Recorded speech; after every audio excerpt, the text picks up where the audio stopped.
What is going on, everybody? Welcome back to the show. How we doing today?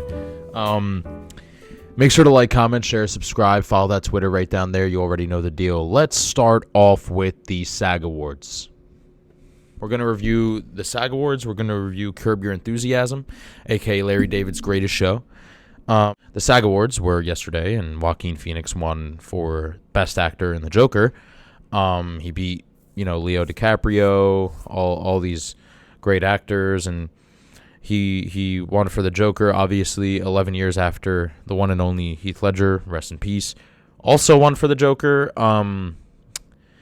Just crazy, man. It's crazy how much pressure there is to play such a successful Joker. I don't think there's any pressure on any superhero other than the Joker. Seriously. I don't. I mean, let's think about it. You have Superman. No, I mean, nobody cares. Get a white guy with a butt chin. Superman. Get a guy that's 5'10", white, with a butt chin, and you have yourself Superman. That's it. I'm going to save the world. That's literally how Superman talks. Who else? Spider-Man.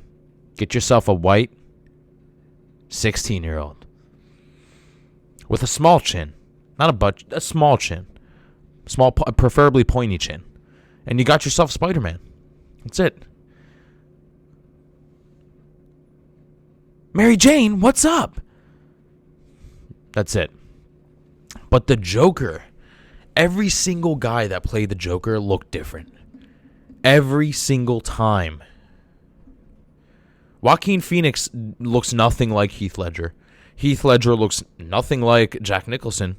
All of them played a different Joker. All of them were completely different. None of them had any of the same vibes, the same backstory, the same dialogue, laugh, motive. All of them had a different motive. It was very weird.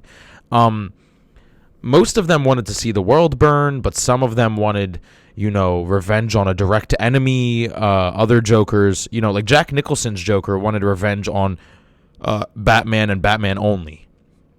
Heath Ledger's Joker kind of just wanted to destroy the world. It wasn't really governmental or anything like that. His was just, destroying the entire planet. Bane then came afterwards in Dark Knight Rises, and he had the whole governmental outlook and I want to destroy the government. And then you have, what's his name? Jared Leto? God, I don't even want to talk about that one. Pass. And then we have Joaquin Phoenix, who his is kind of like a mental health, schizophrenia, kind of bipolar disorder thing, where he sees things, Heath Ledger's wasn't really a schizophrenic character. Heath Ledger's Joker was more of just a guy with a mind to kill. But Joaquin Phoenix's dealt with, 90% of it dealt with more mental health. I mean, the last 10 minutes was him just standing on a car going I rule the world now. But most of it was just mental health. So it's just so weird how every single Joker is portrayed differently, played by different actors, and it's so heavily critiqued. You need to be the best Joker ever. You need to have the best laugh. Dude, videos on YouTube get 20 million views just from an actor's laugh. Joaquin Phoenix Joker laugh leaked. And it has 20 million views. But I love it, and I love that he won. And I'm really, really happy and proud of him. I love it, Larry David came out with his latest season of Curb Your Enthusiasm. If you don't know what Curb Your Enthusiasm is, it's pretty much a show about Larry David playing Larry David and how he gets in insane arguments with people and sometimes has a point. Sometimes. A lot of name calling, a lot of cursing, a lot of things going on in Curb that Larry just so happens to love. They say that he's even like that a little bit in real life. He's just a little more caring. But the thing about Larry David is that the guy's a genius. I mean, listen, you could say all you want about Larry David. You can hate on him all you want. You could say that all he does is repeat these little things about people yelling at him and cursing at him. But if there's one thing that this man does correctly, he creates successful shows. That's it. Seinfeld broke the world, dude. Seinfeld was literally just a sitcom about nothing. It was a sitcom about nothing. On top of all of that, he goes on to create his own independent show, his own independent piece called Curb Your Enthusiasm. And it's literally the exact same thing. It's just about Larry David doing nothing and getting into a bunch of weird occurrences from doctors' visits to parking garage problems. I don't even know. Bob Einstein passed away, unfortunately.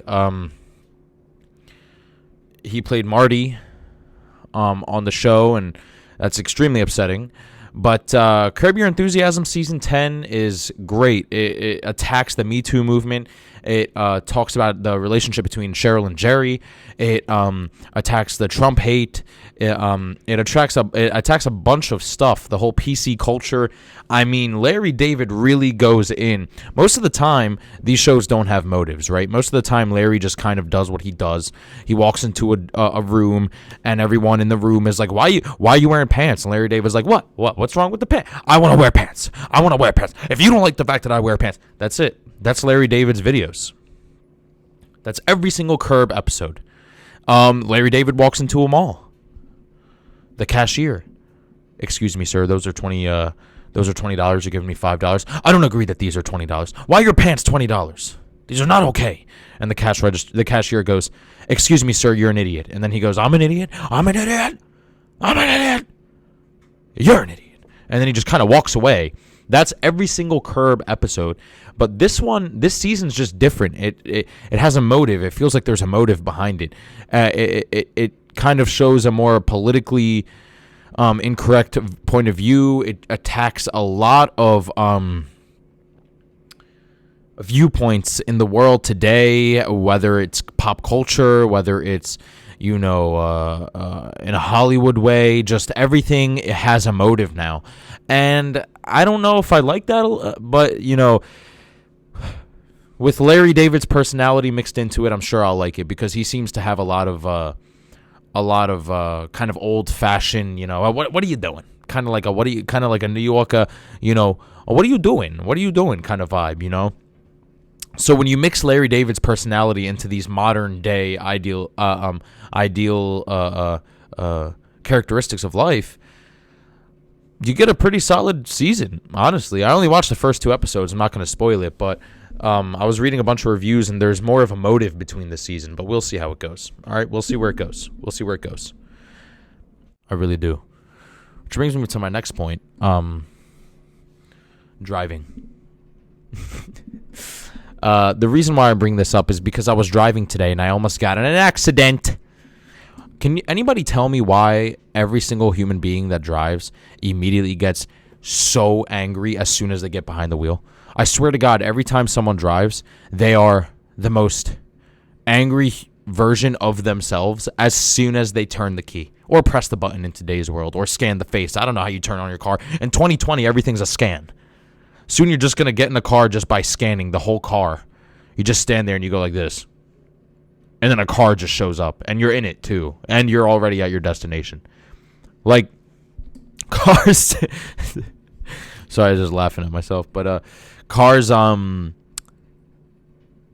man. Anybody who gets in a car, as soon as they get in, they're just annoyed. I have no idea, man. I remember I made a left turn, and like the light was yellow, and the guy behind me, I guess I was going too slow. He just. When we both made the turn, he sped up when I made the turn, got into the right lane, sped up, rolled his window down. I didn't have my window rolled down, and he was screaming at the top of his lungs. I was like 18 at the time. I'm 23, by the way, for any reference of anybody, because I know I look like I'm 12. But this guy was screaming at the top of his lungs at me. I don't know why. And it was just absurd. I was like, what is that? I mean, everyone's temper is flared when they're in a car or when people merge. Oh my God, when people merge. Dude, when on a highway, when you got to merge and there's traffic and you always have that one guy who waits till the last second to merge. It's like, dude, nobody's going to let you merge. You waited till the last second. You drove all the way up there, I don't get it. And then the people who don't let them merge, it's like, are you kidding? Just let the guy in. It's all right. It's okay. You'll be all right. Jeez. Give me some stories. One time I got T-boned by a car just driving after the gym. I just got straight up T-boned and just spun out of control. The girl who hit me drove away. I was 16. I had my license for like a month. I'll never forget that. I was driving. It was a green light. I came back from the gym. I got like a sub sandwich, and I just had the sandwich on the passenger seat, just going home after a nice gym workout, and it was a green light. This girl just ran a red light and full speed T-boned the right side of my car. Bumper flew. The bumper was no longer even a thing, and my car just spun out of control. Since she hit my passenger side, there was nothing wrong with me. I was perfectly fine. She drove away. She literally drove away. It's crazy. Anyway, give me a story of how you guys got in accidents. Tell me what you think about the SAG Awards. Tell me what you think of... what was the first thing we talked about? See, this is how passionate I am about this podcast. This is how passionate I am about the show. Like, comment, share, subscribe, and I'll see you guys next time. Peace out.